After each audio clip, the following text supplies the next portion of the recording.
প্রিয় দর্শক, আজকে আপনাদেরকে খোলামেলা ময়দানে নিয়ে যাব, সুন্দর কিছু দৃশ্য দেখাবো আপনাদেরকে। সঙ্গে থাকবেন। এখন কিন্তু আমি যাচ্ছি, তো আমি সময় পেলেই ঘুরতে চলে যাই। তো বন্ধুরা, দেখতে পাচ্ছেন আমি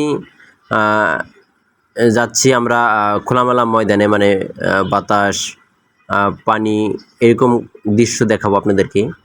তো আমার পাশে কয়েকজন আছেন আমার সাথেই। তো খুবই ভালো লাগে যখন আমি ঘুরতে যাই বা বেড়াতে যাই। দেখতে পাচ্ছেন খুবই সুন্দর দৃশ্য। বিকেলবেলা খুবই ভালো লাগে। দেখতে পাচ্ছেন এখানে কিন্তু পানি আছে, সাথে দেখতে পাচ্ছেন এই যে, তো এই যে কচু শাক। কচু শাক খেতে কার কার বেশি পছন্দ অবশ্যই কমেন্ট করে যাবেন। আমার কিন্তু সেই ভালো লাগে কচু শাক খেতে। তো বন্ধুরা, মনটা খুবই চাইলো যে একটু ঘুরতে যাই খোলামেলা ময়দানে। এর জন্য কিন্তু ঘোরার উদ্দেশ্যে বেরিয়ে পড়েছি।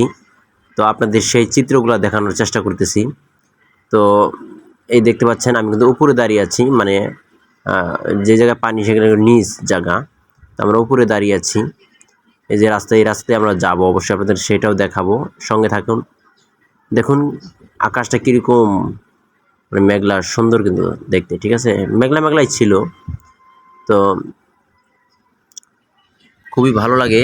এই যে এইটা আমার মামা হয়, তো তারাও আমার সঙ্গে এসেছেন ঘুরতে। তো এখন আমরা নিচে নেমে যাব। এই যে যাচ্ছি, আপনাদেরকে সেই দৃশ্যটা দেখাবো। এই যে দেখুন, এখানে কিন্তু অনেক মানুষ আসেন বর্ষার দিনে বা এই দিনে আসে, তারা মাছ ধরেন এখানে বড়শি দিয়ে বা বিভিন্ন জাল বলেন, মাছ ধরে আর তারা।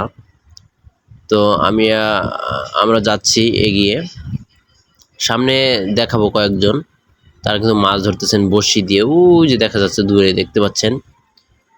তো আপনাদেরকে দেখাবো, সঙ্গে থাকুন। আমরা কিন্তু যাচ্ছি, এটা কিন্তু ঢাকা শহর, এটা গ্রাম সাইডে আর কি, নিচু এলাকা এদিকে। তো আমরা সময় পেলেই ঘুরতে আসি। তো দেখেন কি সুন্দর দৃশ্যগুলো দেখেন। তো সামনের ক্যামেরা দিয়ে একটু দেখানোর চেষ্টা করলাম আমাকে। তো এই যে বন্ধুরা, দেখতে পাচ্ছেন আমার পিছনে যে দৃশ্যগুলা, সেখান থেকে কিন্তু আমরা এখানে চলে আসলাম। তো এই যে দেখুন, এই যে যারা মাছ ধরতেছেন বড়শি দিয়ে, ওই যে দূরে তারা এই জুতোগুলো রেখে ওখানে গিয়েছেন। তো ওই আপনাদের জুম করে দেখানোর চেষ্টা করতেছি, ওই যে তারা সেখানে মাছ ধরতেছেন। তো বড়শি দিয়ে মাছ ধরার মজা আলাদা। আর কে কে মিস করেন সেই দিনগুলা, অবশ্যই কমেন্ট করা চাই। তো বন্ধুরা, সবাই ভালো থাকবেন। দেখা হবে আগামী কোনো ভিডিওতে। আমরা এখন বিদায় নিব। সবাই ভালো থাকবেন, সুস্থ থাকবেন। আর ভিডিওটি ভালো লাগলে অবশ্যই লাইক, কমেন্ট, শেয়ার করতে ভুলবেন না। ফলো দিয়ে অবশ্যই পাশে থাকবেন। ধন্যবাদ সকলকে।